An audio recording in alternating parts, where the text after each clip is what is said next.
Dögg Harðardóttir, gjör svo vel. Formaður ágætu ráðsfulltrúar og aðrir sem á mig heyra, hlýða.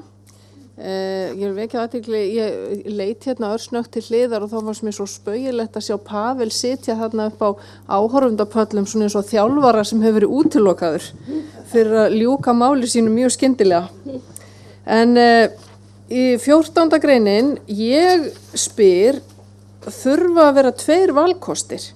Má ekki bara sameina þetta þannig að ef forseti neitar að skrifa undir lög, þá fari þau fyrst til Alþingis með kröfu að Alþingi breyti einhverju í þeim, þessu sem forseti neitar að skrifa undir. Nú ef Alþingi vill það ekki, þá fara lögin sjálfkrafa í þjóðaratkvæðagreiðslu.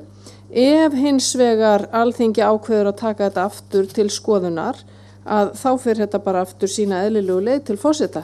Mér finnst það vera svona í takt við vinnubröðin sem við höfum verið að leitast við að tileinka okkur hér, að það að finna lendingu í málum án þess að setja kannski upp ólíka valkosti og ég held að það sé alveg hægt að sameina valkost 1 og 2 að þessu leiti og gæti bara hugsað mér að leggja fram breytingatillögu þar að lútandi.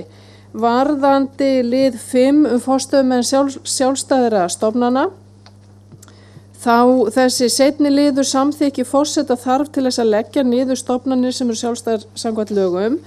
Hvað þá með stofnun þeirra? Ef forsetinn þarf að leggja blessun sína yfir að þær séu lagða niður, þarf þá ekki að bera undir hann eða að stofna nýjar stofnanir og ég er mjög hlynnt valkosti 1 en mér finnst bara nóg að setja punktinn á eftir fyrstu setningunni. Mér finnst til dæmis ef það verður ákveðið að leggja niður Rás 2 í sparnaðarskyni, þá finnst mér í rauninni óþarfi að forsetinn sé eitthvað að koma að þeim málum. Takk.